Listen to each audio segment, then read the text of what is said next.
From simple clockwork mechanisms to sophisticated, app-controlled drones, the world of dynamic modeling has undergone a remarkable transformation. This hobby, which allows enthusiasts to control miniature vehicles, aircraft, and boats, is a fascinating blend of engineering, craftsmanship, and pure exhilaration. But how did this intricate world of controlled motion begin? Early seeds of motion. Before radio control, the roots of dynamic modeling stretch back further than many might imagine. Long before the advent of radio technology, people were fascinated by creating miniature versions of real-world machines that could move under their own power. Early examples include clockwork-driven toys and intricate steam-powered models, particularly miniature boats and trains, which became popular in the 19th century. These models, while not remotely controlled, laid the groundwork for understanding the mechanics and physics of miniature propulsion.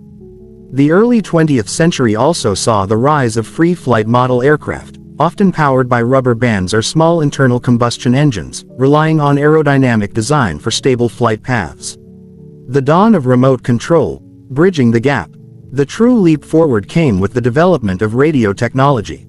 While early radio was crude and bulky, its potential for remote operation quickly became apparent.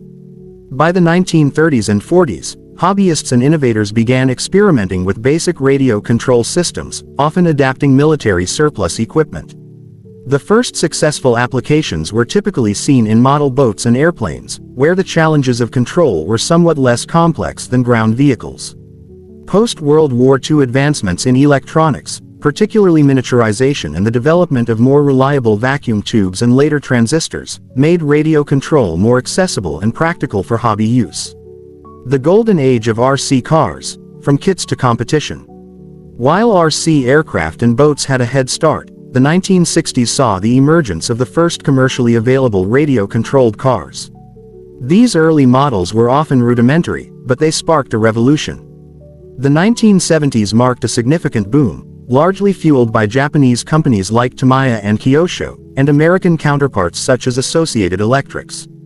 These companies introduced an array of detailed and performance-oriented kits, allowing enthusiasts to build their own RC cars from scratch. This era saw the fierce competition between electric-powered models and the more powerful, but complex, nitro-fueled vehicles.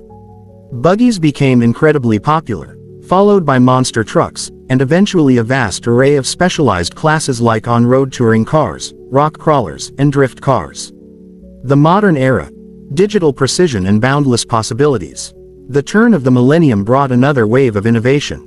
Digital proportional radio systems replaced older analog ones, offering unparalleled precision and reliability. The introduction of powerful brushless motors and lightweight, high-capacity lithium polymer (LiPo) batteries revolutionized performance, extending run times and increasing speeds dramatically. More recently, the dynamic modeling landscape has expanded with the explosive growth of drones and FPV (first-person view) racing, offering entirely new perspectives and challenges. Concurrently, there's been a strong resurgence in scale modeling, with incredibly realistic crawlers, trucks, and drift cars that mimic their full-sized counterparts in astonishing detail. This emphasis on realism often extends to working lights, winches, and even custom interiors. Today, dynamic modeling is a global phenomenon, fostering vibrant communities, cutting-edge engineering, and endless opportunities for customization and innovation.